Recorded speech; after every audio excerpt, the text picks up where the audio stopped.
মোদি যোগী যেই আসুক, পারলে মোদি মালদা থেকে দাঁড়াক, মালদার মানুষ বুঝিয়ে দেবে এবার মালদার দুটি আসনই তৃণমূল কংগ্রেস জিততে চলেছে।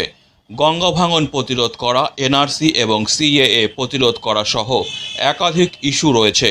শহর জুড়ে বর্ণাঢ্য শোভাযাত্রা করে মনোনয়নপত্র জমা দিতে যাওয়ার আগে আজ মিডিয়ার মুখোমুখি হয়ে এমনটাই জানালেন উত্তর মালদা কেন্দ্রের তৃণমূল কংগ্রেস প্রার্থী প্রসূন বন্দ্যোপাধ্যায় এবং দক্ষিণ মালদা কেন্দ্রের তৃণমূল কংগ্রেস প্রার্থী শাহনওয়াজ আলী রায়হান।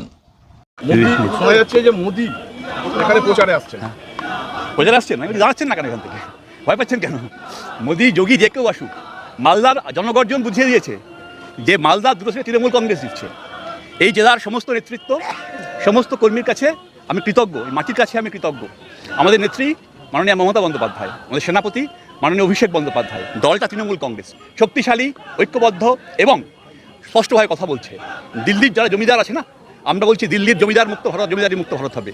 মালদার দুটো সিটেই শাহনাজ প্রসূন কম্বিনেশন জিতবে, নিশ্চিত থাকতে পারে। বলছে যে একটা প্রশ্ন আসছে, বলছে 42 সিটে দাঁড়িয়ে কি হবে, এটা তো ভারতের রাজনীতি। দেখুন, এইসব অপ্রাসঙ্গিক কথা কে কোথায় কি বললো, পাগলের কিনা বলে টাইপ একটা ব্যাপার থাকে না, ইগনোর ইট। Anything else? যাবো কি আমরা? না বলুন। আপনার প্রতিপক্ষ কাকে দেখছেন?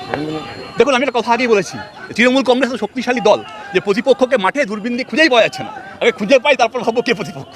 আক্রমণ করছেন আপনাকে? দেখুন, ব্যক্তিগত আক্রমণ করছেন, সেটা ওনার অভিরুচি। এই ব্যাপারে যথাযোগ্য আইন আছে, যথাযোগ্য বিধান আছে, ইলেকশন কমিশনকে জানানো হয়েছে, তারা দেখবেন। ওটাকে আমি ইগনোর করছি। আমি বলছি 100% দুটো সিটেই মালদার, উত্তর মালদা এবং দক্ষিণ মালদা, আমি এবং শাহনাজ জিতছি, নিশ্চিত থাকতে পারেন। 100% আশাবাদী, শুধু মালদা দক্ষিণ নয়, মালদা উত্তরে এবং মালদার দুটো সিটেই ঘাসফুল ফুটছে। আজকে আপনারা দেখলেন যেভাবে রাস্তার দুদিকে ঢল নেমে এবং বিশাল একটা জনজোয়ারে আমরা দুজন মনোনয়নপত্র দাখিল করতে এখন পৌঁছাচ্ছি, তাতে মালদায় একটাই আওয়াজ, তৃণমূল আসছে। দুটো সিটেই আমরা মানুষের কেমন সারা পেলেন? বিপুল, মানে অভিভূত যেভাবে মালদার মানে দুটো প্রার্থীকে নিয়ে তারা বিপুল উৎসাহ উদ্দীপনা করে এতটা আমাদেরকে পৌঁছে দিয়ে গেলেন, তার জন্য আমি কৃতজ্ঞ দলের প্রতিটা কর্মীর কাছে। সর্বোচ্চ নেতৃত্ব মমতা বন্দ্যোপাধ্যায়, অভিষেক বন্দ্যোপাধ্যায় থেকে নাম না জানা কর্মীটা আমার হয়তো গঙ্গার কিনারে কোনো একটা মানে গ্রামে যে কাজ করে এতগুলো লোককে নিয়ে এসছে, তাদের সবার কাছে আমি কৃতজ্ঞ। কি ইস্যু নিয়ে ভোট চাইছেন? আমাদের নানান ইস্যু আছে, উন্নয়ন একটা ইস্যু, গঙ্গা ভাঙন একটা ইস্যু, এনআরসি এইগুলোকে প্রতিরোধ করা একটা ইস্যু, সাম্প্রদায়িক রাজনীতি, গৌড়বঙ্গের মাটি সম্প্রীতির মাটি, এখানে কোনো বিভেদের রাজনীতি হবে না, সেই বিভেদের রাজনীতিকে রুখা একটা মানে আমাদের ইস্যু।